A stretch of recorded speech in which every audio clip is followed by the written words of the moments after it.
مسلما كنت وأبقى مسلما تشهد الأرض بهذا والسماء. Assalamualaikum warahmatullahi wabarakatuh. Sahabat MMC, sewaktu ajal menjemput, tak ada seorang pun juga yang dapat menghentikannya. Dalam satu kitab, karya Imam Abdirrahim bin Ahmad Al-Qadi menerangkan bagaimana sakitnya raga ketika ruh mulai dicabut. Hal semacam ini telah diterangkan oleh Rasulullah Shallallahu Alaihi Wasallam pada Aisyah. Dalam satu hadis yang diriwayatkan oleh Aisyah, dikisahkan pada suatu ketika Nabi Shallallahu Alaihi Wasallam mendatangi rumah Aisyah. Melihat kedatangan beliau, Aisyah yang sedang duduk bersila ingin bangkit menyambut. Tetapi Rasulullah Shallallahu Alaihi Wasallam bersabda, "Duduklah saja pada tempatmu, wahai Ummul Mukminin, tidak perlu engkau berdiri." Nabi Shallallahu Alaihi Wasallam menghampiri Aisyah dan kemudian berbaring telentang dengan berbantalkan pangkuannya. Tampak sekali kemanjaan dan kasih sayang beliau kepadanya. Sepertinya pada hari itu Rasulullah Shallallahu Alaihi Wasallam sangat lelah, sehingga tidak lama berselang beliau pun tertidur. Aisyah memandangi wajah beliau dengan kasih sayang dan kekaguman. Tanpa disadari, jari jemarinya mengurai jenggot Rasulullah. Dan Aisyah menemukan 19 rambut jenggot yang telah memutih. Tiba-tiba saja tersirat dalam hatinya, sesungguhnya beliau akan keluar dari dunia sebelum aku. Dan tinggallah umat Islam dalam keadaan tanpa Nabi. Merasakan kenyataan seperti itu, Aisyah kemudian bersedih dan menangis. Air matanya mengalir ke pipi dan menetes jatuh mengenai wajah Rasulullah. Sehingga beliau pun terbangun. Dengan heran beliau bersabda, "Apa yang membuatmu menangis, wahai Ummul Mukminin?" Aisyah menceritakan perasaan sedih yang menghantui dirinya. Dan Nabi Shallallahu Alaihi Wasallam hanya tersenyum mendengarnya. Beliau bersabda, "Wahai Aisyah, keadaan apakah yang sangat menyusahkan bagi seseorang ketika ia menjadi mayat?" Aisyah berkata, "Katakanlah padaku ya Rasulullah." Beliau berkata, "Engkau saja yang mengatakannya terlebih dahulu." Aisyah sejenak berpikir. Kemudian ia berkata, "Tidak ada yang menyusahkan atas diri mayit kecuali ketika ia diusung keluar rumah menuju kuburnya. Anak-anak yang ditinggalkannya akan berduka dan berkata, 'Wahai ayah, wahai ibu.' Begitu juga orang tuanya akan berkata, 'Wahai anakku, wahai anakku.'"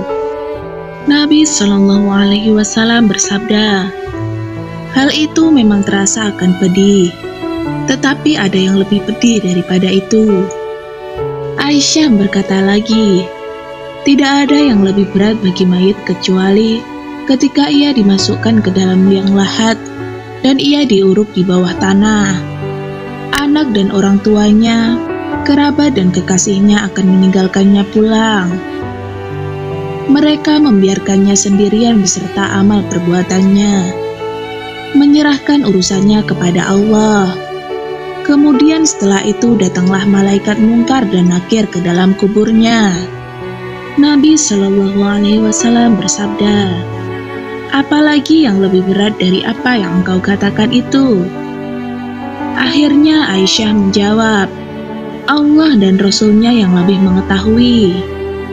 Maka beliau bersabda, "Wahai Aisyah, sesungguhnya saat yang paling berat bagi mayat adalah ketika tukang memandikan masuk ke dalam rumahnya untuk memandikan mayatnya." Kemudian beliau menjelaskan lebih lanjut bahwa ketika tukang memandikan itu melepaskan cincin atau perhiasan lainnya dari tubuhnya, melepaskan pakaian pengantin atau pakaian lainnya dari badannya, melepaskan sorban pada syekh dan fuqaha dari kepalanya. Ketika itulah sang ruh berseru saat melihat tubuhnya yang telanjang. Seruan yang bisa didengarkan oleh seluruh makhluk kecuali jin dan manusia. Wahai tukang memandikan, demi Allah aku mohon kepadamu, agar engkau melepaskan pakaianku dengan pelan-pelan. Karena sesungguhnya, saat ini aku tengah beristirahat dari sakitnya dikeluarkan nyawaku oleh malaikat maut. Ketika tukang memandikan menuangkan air ke mayatnya, sang ruh berteriak keras dengan teriakan yang didengarkan oleh semua makhluk kecuali jin dan manusia. Hai tukang memandikan, demi Allah, janganlah engkau menuangkan air yang panas. Jangan pula engkau tuangkan air yang terlalu dingin. Sesungguhnya, jasadku telah terbakar saat dicabutnya nyawaku. Ketika tukang memandikan mulai menggosok tubuhnya, lagi-lagi sang ruh berteriak, wahai tukang memandikan, demi Allah, janganlah memegang tubuhku terlalu keras. Sungguh, jasadku telah terluka sebab keluarnya nyawaku. Ketika selesai memandikan dan jasadnya diletakkan pada kain kafan, serta mulai diikat di bawah kakinya, sang ruh berseru lagi, demi Allah, wahai tukang memandikan, janganlah engkau ikat terlalu erat pada kepalaku, agar masih terlihat wajah-wajah keluargaku, anak-anakku, dan kerabat-kerabatku lainnya, karena saat ini terakhir kali aku bisa melihat mereka. Ketika jenazahnya disolatkan dan sebagaimana orang lainnya meninggalkan masjid atau musola, sang ruh berseru lagi, demi Allah, wahai saudara-saudaraku, aku tahu bahwa orang mati akan dilupakan oleh orang-orang yang masih hidup. Akan tetapi, janganlah kalian cepat-cepat pulang sebelum kalian melihat tempat tinggalku. Sesungguhnya, aku tahu bahwa wajah mayat itu lebih dingin daripada air yang sangat dingin bagi orang-orang yang masih hidup. Tetapi janganlah kalian terlalu cepat pulang meninggalkan aku sendirian. Ketika dikeluarkan dari rumahnya dan diletakkan di dalam keranda, sang ruh berseru lagi, demi Allah, wahai para pengantarku, janganlah tergesa-gesa membawaku pergi, sehingga aku berpamitan kepada rumahku, keluargaku, dan kerabatku. Aku tinggalkan istriku menjadi janda, anak-anakku menjadi yatim. Karena itu, janganlah kalian menyakiti mereka. Biarkanlah aku sesaat untuk mendengarkan suara keluargaku, anak-anakku, dan kerabat-kerabatku, karena aku akan berpisah hingga saat kiamat tiba. Ketika kerandanya dipikul dan keluar 3 langkah dari rumahnya, lagi-lagi sang ruh berseru, hai para kekasihku, saudara-saudaraku, dan anak-anakku, janganlah kalian terbujuk oleh dunia sebagaimana dunia telah memperdaya aku. Janganlah kalian dipermainkan oleh zaman sebagaimana ia telah mempermainkan aku. Ambillah hikmah dariku.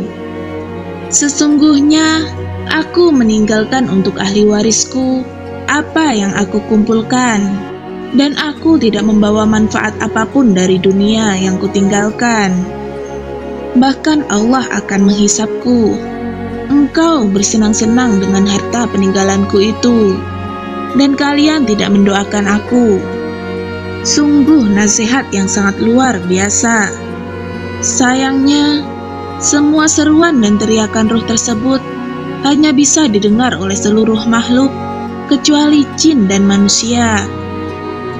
Padahal, kedua jenis makhluk itu yang sebenarnya bisa memperoleh banyak manfaat dan pelajaran jika saja bisa mendengar dan memahami seruan sang ruh.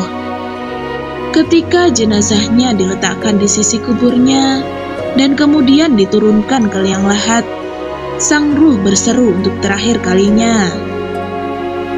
Demi Allah, wahai saudara-saudaraku dan para pengantarku, sesungguhnya aku mendoakan kalian semua, tetapi mengapa kalian tidak mau mendoakan aku? Wahai ahli warisku, tidaklah aku kumpulkan harta dunia kecuali aku tinggalkan untuk kalian. Maka ingatlah kalian kepadaku, dan berbuatlah kebaikan. Setelah aku mengajarkan kalian membaca Al-Quran dan tata krama, hendaklah kalian jangan lupa mendoakan aku. Begitulah pesan ruh yang dapat kita jadikan sebagai pelajaran, agar kita tidak terlena oleh gemerlapnya dunia. Wallahu a'lam bishawab. Wassalamualaikum warahmatullahi wabarakatuh.